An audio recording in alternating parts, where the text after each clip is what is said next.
The Washington Commanders, man. Loved what All the right, Commanders did this offseason. they are number two for me. Okay, I love it. I loved it. I'll be honest. 2 through 4 for me were kind of interchangeable. I could see these Yeah, things I agree with that. interchanging, but all these teams obviously they made our top five, so they had great off seasons.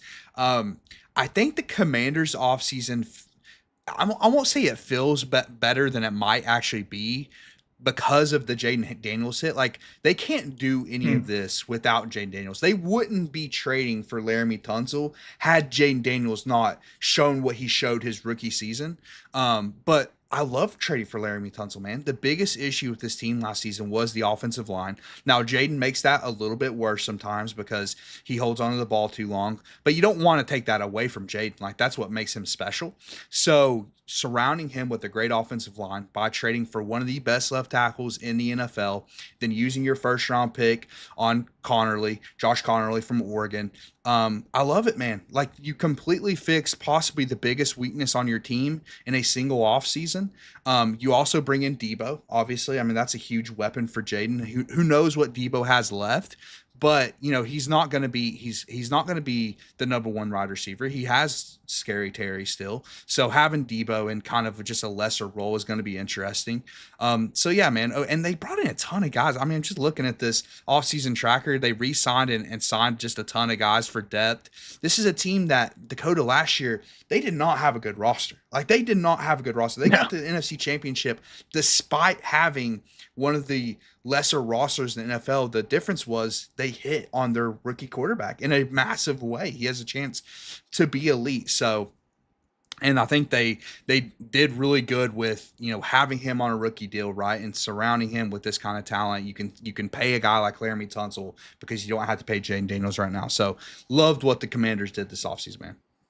Completely agree, and that's why they're number two. They're number two because I love replicating similarly to what the Texans did. When you have, and it's ironic because they were both the second overall pick with C.J. Stroud and Jaden Daniels, but obviously what we saw in 1 year, it's all projection from there in terms of what you think Jaden Daniels will be. But he showed enough that you can go all in, and even if you got this version of him every year, I think that's still enough to go and compete with. He was that good. And to your point, with an offensive line that wasn't that great and a supporting cast that was just kind of okay. Um, I completely agree. I loved Laramie has his questions with penalties and like the locker room stuff, but I think Dan Quinn has created a culture immediately that I think you plug him in and make him be a part of it. And I think he's worth that because you need to lock down that tackle position. And then pairing that with Josh Connerly made so much sense. I mean, you were protecting your quarterback, who it appears to be the guy. So you've got to keep him upright. And then, yeah, the Debo trade, I love the value there. Like we when we talked about the draft grade stuff, part of it was obviously the draft capital you have.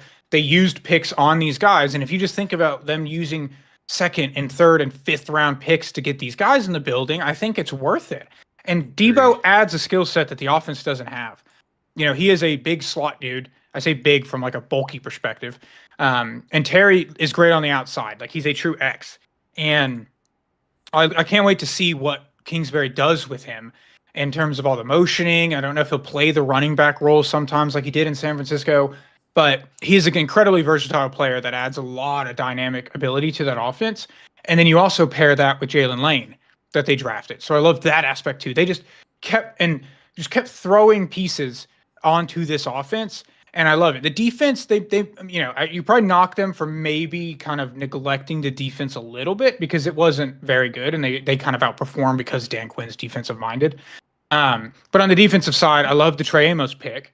That is great to add a guy who could start, and then I like bringing Bobby Wagner back on a short term deal again, because he Locker room guy. played exactly. He is a culture guy, and he played better than you probably thought he would last year at his age.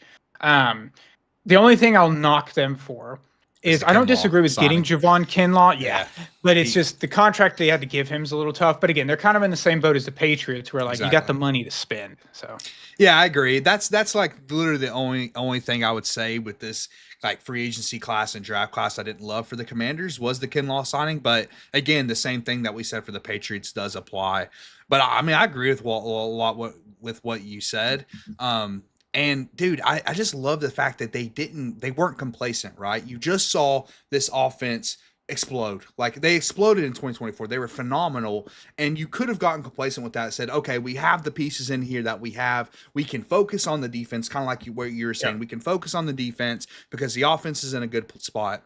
But they're being smart, right? They're seeing kind of like you just compared with the Texans. They're seeing what happened with the Texans and the Stroud regression. Like Jaden is that's a possibility, Commanders fans, that he does regress because that's how good he was his rookie season. So what do? They didn't get complacent. They went out and got Debo. They went out and got Tunzel. And I agree with you, man. With a team that has the cap space, it makes a ton of sense to use non-first round picks to go out and get good players. It makes so I much love it. sense to do that.